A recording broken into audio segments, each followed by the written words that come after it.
মেয়েদের জীবনটা অনেক দুঃখের।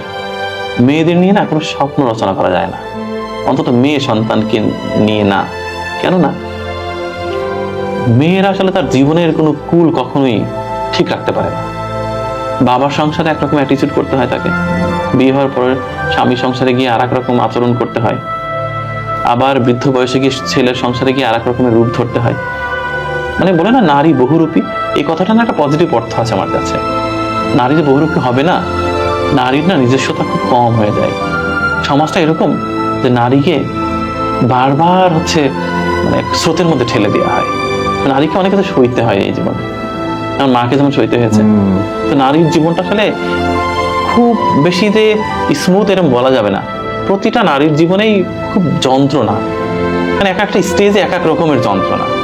এই যন্ত্রণার কোনো সীমারেখা নেই। আমার তো মনে হয় প্রত্যেকটি নারী আসলে যন্ত্রণার মানে একেবারে বিশাল বড় একটা গোডাউন তৈরি করে রেখেছে হৃদয়ের ভিতরে। খুলে দিলে পৃথিবী প্লাবন হয়ে যাবে।